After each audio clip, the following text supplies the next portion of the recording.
নমস্কার বন্ধুরা, আমার রান্নাঘরে আপনাদের স্বাগত। আজ নিয়ে এসেছি কাতলা মাছের একটি রেসিপি। নিয়েছি এখানে কাতলা মাছ, নুন হলুদ মাখিয়ে নিয়েছি। কড়াইতে সর্ষের তেল গরম করে মাছগুলোকে ভেজে নেব। আজকে একটু অন্যভাবে করব, বলতে পারেন এটাকে আমি নাম দিয়েছি দই কাতলা।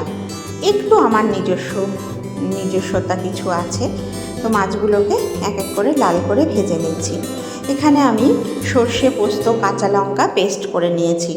1 কোয়া রসুনও দিয়েছি, যাতে মাছের মধ্যে কোনো আষ্টে গন্ধ না লাগে। এবার কড়াইতে সর্ষের তেল গরম হয়ে গেছে, দিয়ে দিয়েছি কালো জিরে ফোড়ন, আর 2টো বড় বড় পেঁয়াজ কুচিয়ে নিয়েছি, সেটাও দিয়ে দিয়েছি। ভালো করে পেঁয়াজকে লাল করে ভেজে নেব। এখানে টক দইয়ের মধ্যে নিয়ে নিয়েছি জিরে গুঁড়ো, লঙ্কা গুঁড়ো, হলুদ আন্দাজ মতন।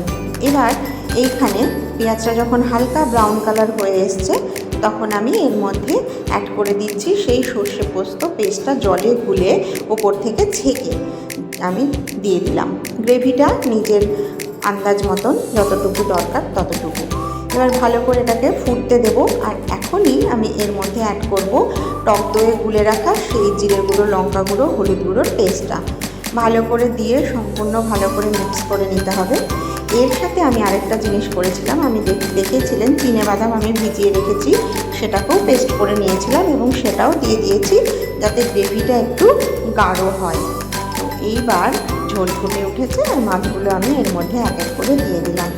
দারুণ সুন্দর একটা স্মেল এসছে। চাইলে আপনারা এর ওপর থেকে অনেকটা পরিমাণে কাঁচা সর্ষের তেল দিলেও আরও ভালো লাগবে খেতে। আমি দিইনি। আমি এবার নামানোর আগে ওপর থেকে কিছু চেরা কাঁচা লঙ্কা দিয়ে দিয়েছি, আর ফ্রেশ ধনেপাতা কুচি দিয়ে গরম গরম ভাতের সাথে পরিবেশন করুন আপনার প্রিয় দই কাতলা।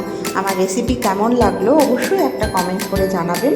ভালো লাগলে আর অন্য কোনো রেসিপি দেখতে চাইলে সেটিও কমেন্ট করে জানাতে ভুলবেন না।